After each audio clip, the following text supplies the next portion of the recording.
All the hype, all the speculation, all the questions, all the Kool-Aid, we will finally get our answer when Nebraska kicks off their season tomorrow versus Cincinnati at Arrowhead Stadium. And man, oh man, these Bearcat fans on social media, they are ruthless right now, throwing a lot of shade at the Huskers and Matt Rhule. I'm going to give you my instant reaction. What exactly they're saying is it valid, is it not, along with my final keys to the game for the Huskers. How do they win this one? How do they potentially lose? Dylan Raioula's massive advantage tomorrow that people aren't talking about, a debate going on right now in the fan base, and so much more. So really quick, man, if you're excited about tomorrow, I can't believe it. The offseason has flown by. Hit that like button if you're fired up. And also, now is the time to subscribe if you're a diehard Husker fan and you want daily content talking about your favorite team this season. It's a no-brainer. It takes 2 seconds. Hit that subscribe button. Thank you so much. Without further ado, we have a lot to talk about. We are a little bit over 24 hours away from Nebraska kicking off their season versus Cincinnati. It's going to be a tough one. Okay, Cincinnati, they're a formidable opponent. When I've been diving into the film recently, I've been looking over their quarterback, Brandon Sorsby, Tawi Walker, of course, Dante Corleone, a lot of their transfers in that receiver core. They're a decent team, and they're going to be in the mix to win 6, 7, 8 games this year. So this is a game that Nebraska, we need to treat it very seriously, because this could be a team that if Nebraska, we're not playing our A game tomorrow, they could exploit us. They could take advantage. And I want to start things off before we get back to all the X factors, all the keys to the game I'm looking out for, Dylan Raioula's massive advantage. I want to go to social media because the Cincinnati fans, including their head coach, they've been talking a little recklessly this week. You started things off with Scott Satterfield, head coach for the Bearcats. Now, he's been pretty good throughout this entire process, really hasn't talked bad about Nebraska, but he said something that went viral the other day. His last press conference before, of course, tomorrow, and he said that he does not think it's going to be a Nebraska-filled environment. I think it's going to be a true neutral site game. It's going to be 50-50. Cincinnati fans are going to be out there showing a lot of love. Nebraska fans, we're going to be out there just barely showing love, according to Scott Satterfield. So I can't believe he said that. Now, let's be real. He's saying that's a safe face. He is fully aware that that stadium tomorrow, it's literally going to be 99% Nebraska fans. I'm going to be there, and I'm going to count on my hands how many Cincinnati fans I see. I'm guessing 7. I think I'm only going to see 7 the entire night. There's going to be nobody there. There was an article, I think that was released earlier today by a Cincinnati beat reporter, that he said that nobody he knows is going down to Kansas City who's a Cincinnati fan. Everybody that he knows is a Nebraska fan and that they're going down. So, listen, that was debatable that he said that. Be honest about it. You know it's going to be a Nebraska-filled environment. Now you're saving face for your university, but again, just kind of a bad look for their head coach. But again, you get to the fan base for Cincinnati. They're talking a lot. They tweeted this out. One person on social media, this one kind of viral. He said, "Who would you rather have at quarterback? Here's Brandon Sorsby on the left-hand side, Dylan Raioula on the right-hand side." Listen, it's all jokes. I get it, but you look at this photo. Brandon Sorsby on the left hand is 22 years old. He's a grown man. On the right-hand side, this is Dylan Raioula's recruiting picture when he was 16. You're comparing a 22-year-old to a 16-year-old, and guess what? I'd rather have the 16-year-old in that case. Dylan's not 16 anymore. He's about 20 years old at this point. I'd still rather have Dylan than Sorsby, right? Just because you're jacked doesn't mean you're actually a good player. You go back to the NFL, like Anthony Richardson right now, jacked, right? I mean, he's 6'5", he runs a 4.4, he's a freak athlete. He sucks. He's terrible. Patrick Mahomes got the dad bod. You know, Tom Brady was skinny as I am, and he was out there as the GOAT. So, listen, I mean, that was funny, right? You got a couple other ones here on social media. The Jackson Mahomes. Like, come on, be a little bit more creative. Be a little bit more creative comparing our quarterback to Jackson Mahomes. This one, I thought this one was honestly a little bit funny. They said basically as every Husker fan on this app, and it's the Ralph from The Simpsons. He says, "My daddy said we used to be good." So I thought that was actually a little bit funny. But listen, the disrespect, man, it's flowing, right? These people, they don't respect Nebraska. Honestly, Cincinnati fans, though, on a more serious note, there are a lot of Cincinnati fans who are expecting to win tomorrow. Okay, a lot on social media, but also I've been listening to a lot of their podcasts. Like, they believe with their defensive line, with their quarterback, who is very much a dual threat with their running game, they think they're going to go in there and shock Nebraska. So, listen, we just got to go shut them up. It's not about us winning tomorrow, in my opinion. I feel confident enough about us winning. I want us to go out there and make a statement, not only to Cincinnati fans, but really to the rest of college football, to the rest of the Big Ten. Make a statement tomorrow that all the hype, all the speculation that, okay, we're going to be a 9-10 win team, it's valid. rather than just going out there and barely winning. Because if we won, that's cool. But if we go out there and only win by 3 points, that doesn't give me confidence as a Nebraska fan that we're going to go out there and beat Michigan in a couple weeks after that, or that we're going to beat Penn State at the end of the year, or that we're even going to be competitive in some of those games, right? Nebraska needs to make a statement. So really, all the Cincinnati disrespect is cool. Their little brother, they're not a good program. We're going to go out there and shut them up tomorrow. But I wanted to highlight that.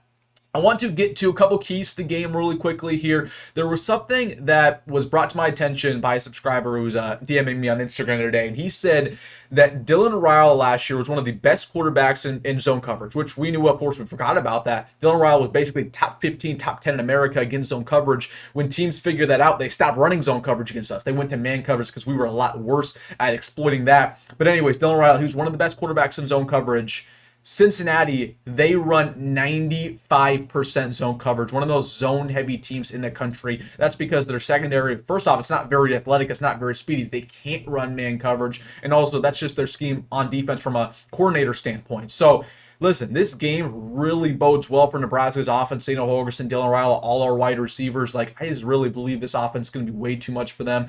Again, it's really that their defensive line is the key to the game. If Dante Corleone can dominate us, get to the quarterback multiple times, that's the only way they can win. If they can stay in striking distance, maybe force turnovers, take advantage of our mistakes, that's the only way I see the Bearcats winning. But, man, we just have too much firepower, right? If they're going to run zone coverage the entire game, Dylan's going to pick them apart.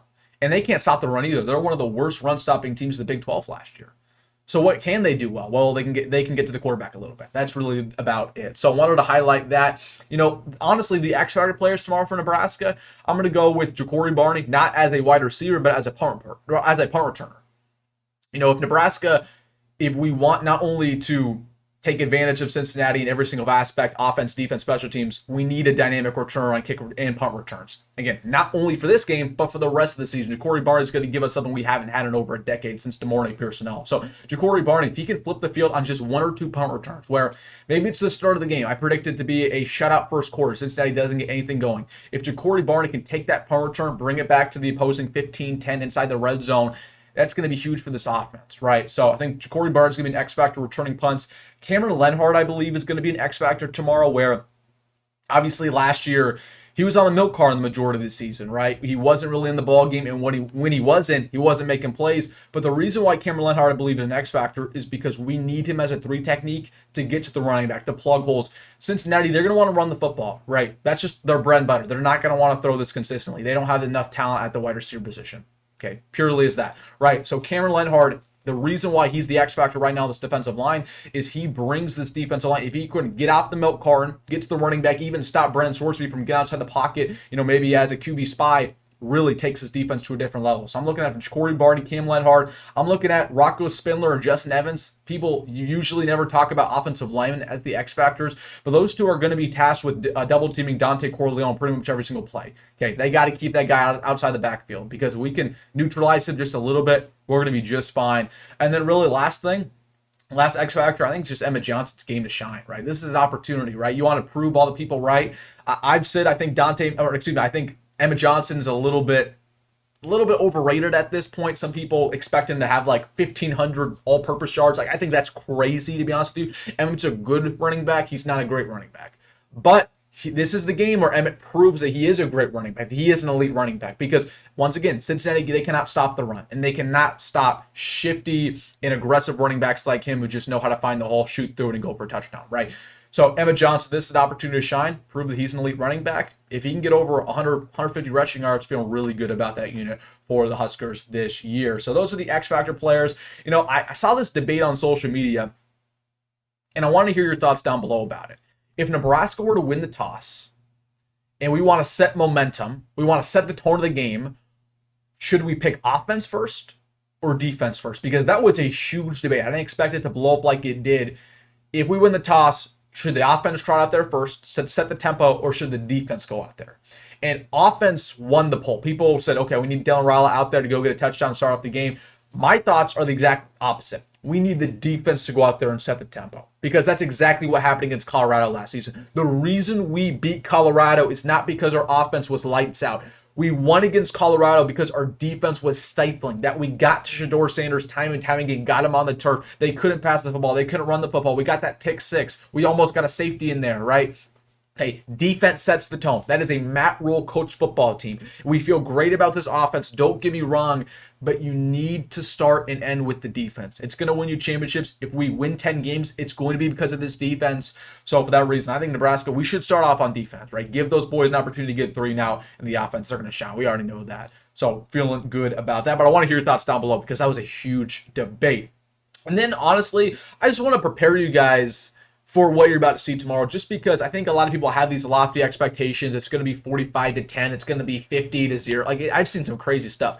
It's going to be a sloppy ball game for Nebraska, okay? And I want you to prepare yourself for that, and I want you to not overreact when it becomes sloppy, right? When we see false start penalties. That is honestly probably my biggest concern, because that was the huge issue throughout all of fall camp. We had penalty issues, right? In scrimmages and practices, particularly with false starts, but also with holdings, pass interferences, all the stuff we've dealt with before. It hasn't went away so far.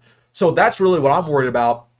It's going to be sloppy, and we know that these refs, they're going to be favoring Cincinnati. That's just the way it goes. Don't give them an opportunity to skew this game. So we cannot have these penalty issues, but I'm worried about that. We're going to be sloppy in that department. I think we're going to be sloppy when it comes to turnovers. We're going to have a crucial turnover in there. I do believe so. I believe Dylan might throw a pick, or Emmett might put it on the turf, right? Something like that's going to happen. And also, simply put, sloppy. We might give up a big play. That was our big issue last year. So we're going to be sloppy in a couple departments. It's week 1. It happens. We should know that as Husker fans. But I'll tell you this. Cincinnati, they're also going to be incredibly sloppy. That's week 1 for you. It happens with every team in America. Okay, the team that makes the least mistakes tomorrow over all of it, turnovers, it doesn't matter, turnovers, penalties, all of it, the least mistakes will win the football game. Okay, it's not trenches, it's not quarterback play, it's all overstated.